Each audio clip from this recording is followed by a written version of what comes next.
कोई सरकार किसी की भी स्वतंत्रता को नहीं दबा रही। देश हित पर अगर कभी कोई उंगली उठेगी या देशवासियों के हितों पर अगर कभी कोई उंगली उठेगी तो उस पर ये सरकार कभी खामोश नहीं रहेगी। हर राज्य एक जैसा हो, एक परिवार में हर बच्चे भी तो एक जैसे नहीं होते ना, कईयों को ज्यादा अटेंशन की जरूरत पड़ती है।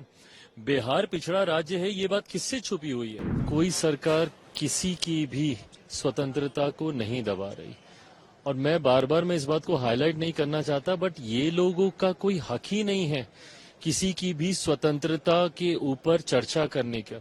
ये वही लोग हैं जिन लोगों ने इमरजेंसी लागू कर कर सबकी आवाजों को दबाने का काम किया था, देश को बंदी बनाने का इन लोगों ने काम किया था। हैविंग सेड दैट, ये जिस व्यक्ति की बात कर रहे हैं उसकी सोच का कोई समर्थन करे मुझे नहीं लगता।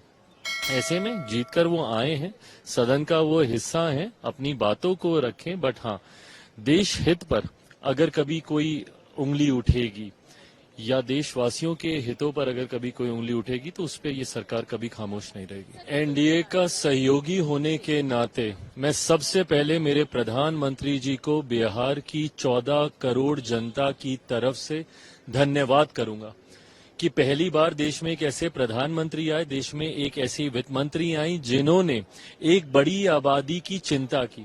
बिहार जैसा राज्य जिसको हैंड होल्डिंग की जरूरत है, भाई जरूरी नहीं है ना कि हर राज्य एक जैसा हो, एक परिवार में हर बच्चे भी तो एक जैसे नहीं होते ना, कईयों को ज्यादा अटेंशन की जरूरत पड़ती है।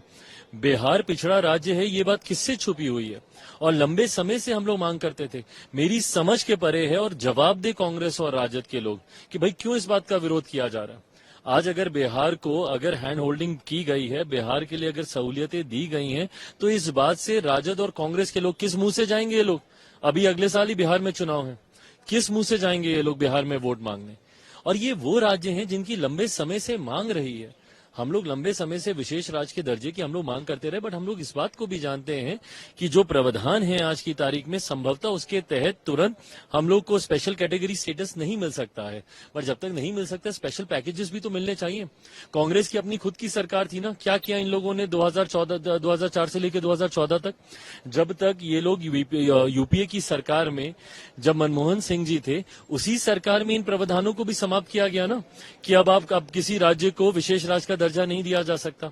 क्यों इन प्रावधानों को समाप्त किया गया? और आज किस मुंह से ये लोग मांग रहे हैं कि भैया विशेष राज्य का दर्जा दिया जाना चाहिए, जबकि आप ही की सरकार ने, आप ही के प्रधानमंत्री के दौरान इन प्रावधानों में बदलाव कर किसी भी राज्य को विशेष राज्य का दर्जा नहीं दिया जा सके, ऐसे कानून बनाए गए।